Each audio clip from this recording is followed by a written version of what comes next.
link on the front page of the city website. We also have an option for the public to listen live by phone by dialing 855-925-2801 and entering the code 3405. For today's meeting, we have the option for people to call in and comment live during the meeting.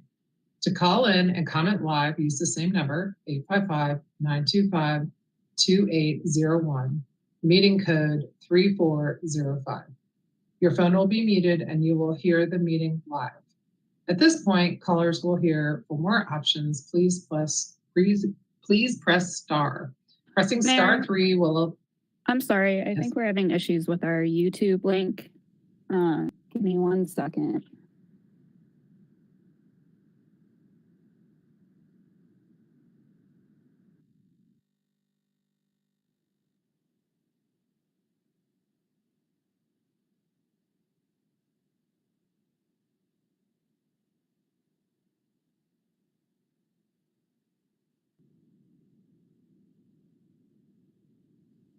Okay.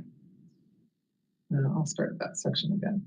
For today's meeting, we have the option for people to call in and comment live during the meeting. To call in and comment live, use the same number, 855-925-2801, meeting code 3405. Your phone will be muted and you will hear the meeting live. At this point, callers will hear, for more options, please press star. Pressing star 3 will allow callers to continue to listen live and join a speaker queue. You will have 3 minutes to speak. I'm now going to go through and introduce the committee members and staff who are participating virtually. Council and staff, as I call your name, please say a quick hello. Councilwoman Kim Roney. Good afternoon. Councilwoman Gwen Whistler. Hello. City Manager Deborah Campbell. Hello.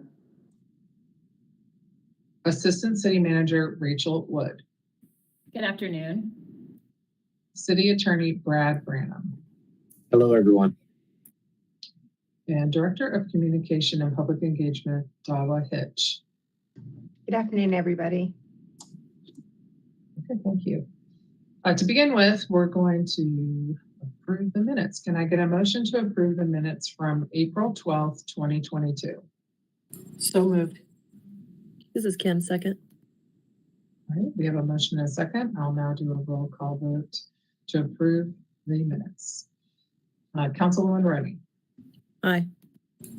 Councilwoman Whistler. Aye. And myself, aye. Okay, the minutes have been approved. Next on our agenda, we have a presentation on a community-driven open meetings policy proposal. Patrick Conant from Code for Asheville will present this item, and he will have 10 minutes to do so. Welcome, Patrick. Thank you for having me. I'm going to share my presentation.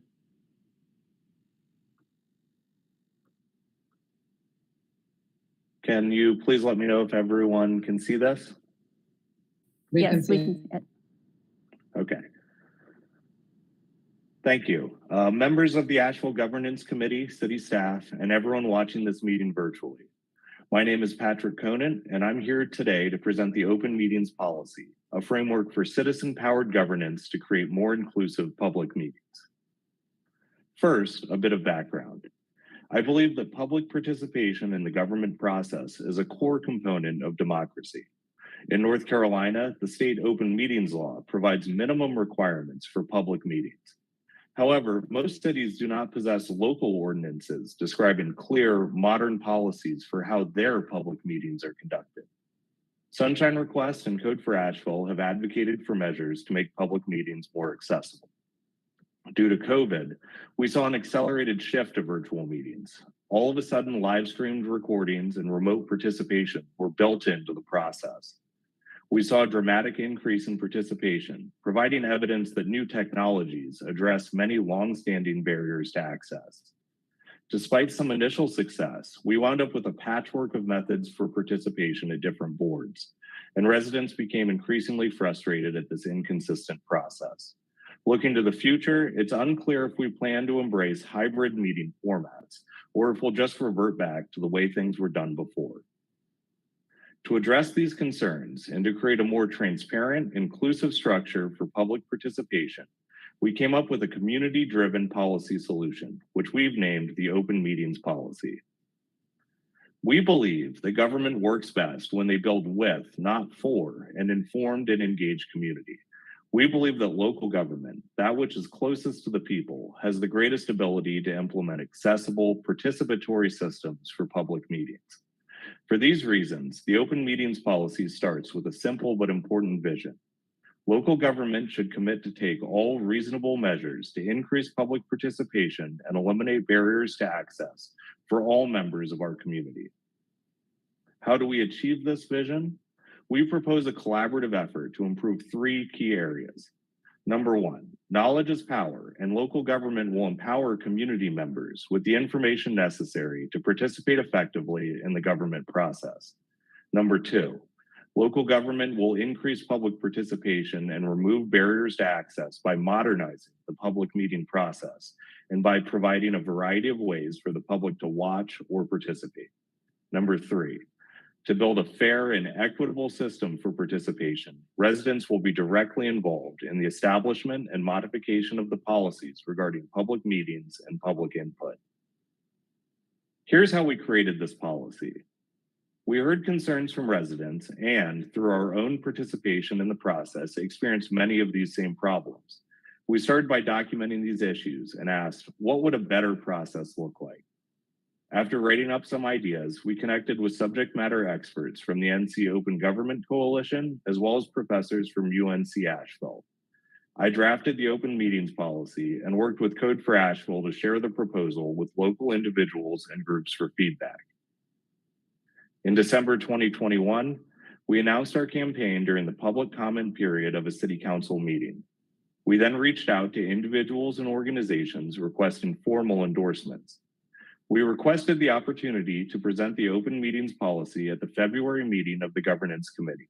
While we weren't granted that opportunity, we're very excited to be here today.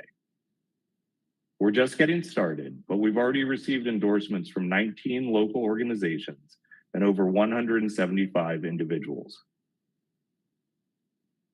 The policy starts with an introduction and background information, which I've covered in the previous slides. Now let's talk a bit more about the specific recommendations contained in the policy. The 3rd section contains an extensive list of policy and process recommendations, broken down further into 4 areas. The first, in section 3A, we describe measures to ensure that the basic information on public bodies and their meetings is easily accessible. That means there should be a single searchable resource that lists all the public bodies managed by a government entity. The public should be able to access up-to-date information regarding the public body, their members, and their meetings. An Open Meetings Policy is designed to be a tool to ensure best practice concepts are implemented consistently. Second, in section 3B, we provide solutions to enhance and standardize the process for sharing documents and other materials that support public meetings. That means agendas and other documents are published on a consistent schedule, well in advance of meetings, and that these documents are provided in a format that allows text to be selected and translated. The Open Meetings Policy also requires a process for residents to report any issues they encounter accessing meeting materials. The next section, 3C, provides recommendations to improve public access to meetings themselves. The policy provides guidelines to ensure meetings are held in accessible locations, and that audio or video recordings are provided so the public can follow the work of government, even if they can't physically attend. When feasible and legally permissible, we advocate for options to allow virtual participation by board members. In the last section, 3D, we provide recommendations specifically around how the public is able to participate before, during, and after meetings. Participation guidelines should be provided in an accessible written format. To address barriers to access, the policy requires that multiple means of participation are allowed, including live call-in comment. To ensure all residents are provided a fair opportunity to participate, the policy requires a process to resolve any issues residents may encounter when participating in public meetings. We believe that to transform the way the public interacts with government, we have to provide the public itself with a formal role in the governance structure of public meetings. In Section 4, we propose the creation of an Open Meetings Commission, a new public body tasked with reviewing and adopting guidelines regarding public meetings and public participation. This resident-led commission will include individuals from communities historically underrepresented in the government process, as well as residents with expertise in community engagement, government transparency, and open meetings law. This commission will be tasked with operationalizing the vision of increasing participation and removing barriers to access. They will be empowered to provide accountability regarding the consistent implementation of open meetings policies. The commission will be empowered to direct public bodies or staff to address concerns to ensure equitable access to the government process. Finally, in Section 5, the Open Meetings Policy provides recommendations to document and report back on public participation outcomes. Staff will document the volume and method of public participation for each meeting, note accessibility concerns, and conduct surveys to gather qualitative data from those who aren't currently participating in formal meetings. All of this feedback will be reported regularly to the Open Meetings Commission, each public body, and the general public. We believe that an open meetings policy would provide significant benefits to the city of Asheville. Adoption of this policy would demonstrate a commitment to participatory government that is accessible to all residents. This policy would provide clarity to staff in developing future work plans. Most importantly, the policy provides a structure that allows residents and staff to work together to identify and eliminate barriers to access. All of this work would build upon existing investments in public engagement infrastructure, including CAPE's ARPA-funded initiative for more inclusive and accessible government. I do want to emphasize that the open meetings policy envisions incremental implementation, and the policy can be adopted without any upfront costs. Today, we have two specific asks for the Governance Committee to allow this effort to move forward. We believe an open meetings policy provides a roadmap that will allow residents and staff to work together to build more inclusive and accessible public meetings. I request that this committee vote to allow us to share our vision for an open meetings policy with all members of City Council at a future meeting. We also request that Council direct staff to work with members of Code for Asheville to engage in a deeper discussion regarding how we would implement this policy in our city. If you'd like to learn more about the open meetings policy, you can visit our website at openmeetingspolicy.com.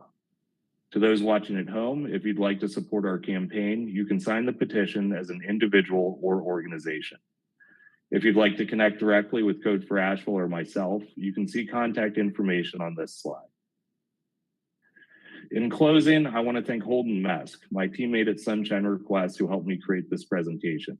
I also want to thank every individual and group who has co-created this policy recommendation or endorsed its adoption by the City of Asheville. In particular, I want to express thanks to Code for Asheville, Code for the Carolinas, and the Racial Justice Coalition for their ongoing support of this campaign. At this point, I'd be happy to take questions from council members or staff. Thank you.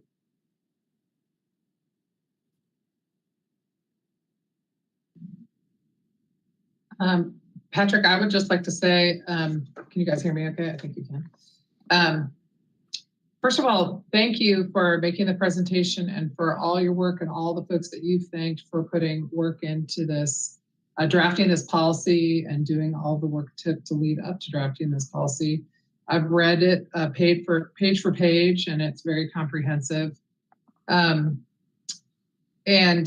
you know, one question as I read through the policy and think about the practices we have in place right now, a lot of it and it's generically written as if it's for any local government or any government, really. It's not specifically for Asheville. It could be applied to Buncombe County, or it could be applied to the school board system or any other public body.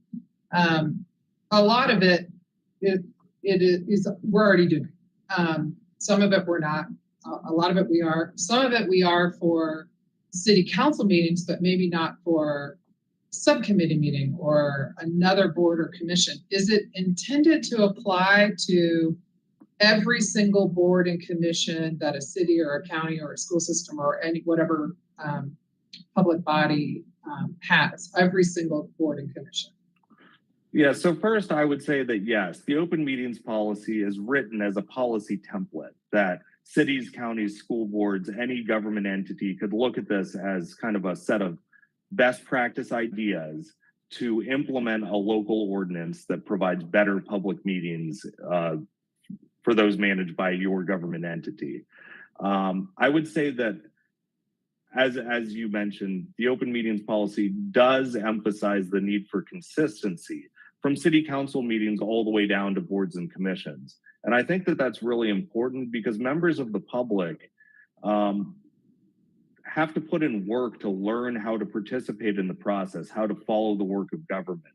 And the more consistent we can be in terms of how information is provided and how people are able to watch or participate in these meetings, the more participation we'll have and the easier it is for residents to follow the work of government as it moves up from boards to committees to formal city council meetings.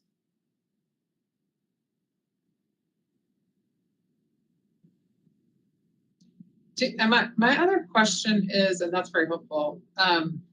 So, you know, just a comment on that. It seems pretty intensive in terms of trying to make sure all of our boards and commissions, all of our subcommittees have consistent information in a consistent platform. I think it calls for a centralized location even where you would be able to access all the information. It sounds like a great suggestion, just very, very intensive in terms of staff capacity. Have you had an opportunity to look at what the city council just funded through ARPA? And we're going to hear Dawa talk a little bit about it in her presentation. So through the federal funding that we've been able to allocate, some of that funding is, as you all know, is going to community engagement. I'm just curious if there's sort of a Venn diagram of what staff's going to be initiating and what would overlap with what's already in this opens meetings policy, or if you have any kind of concept of that yet, or you need to kind of drill down and look at what staff's going to be working on in the next couple of years. Yeah, one of our asks is for council to direct or authorize staff to work more closely with Code for Asphalt to answer some of those questions, to look at basically compare the open meetings policy to staff's existing work plans and how those plans have been expanded by the ARPA funded project for inclusive and accessible government. So we're asking for the opportunity to have those conversations to see, kind of do a gap analysis of what's already in the plan and what more would our city need to do to achieve the full vision of the open meetings policy.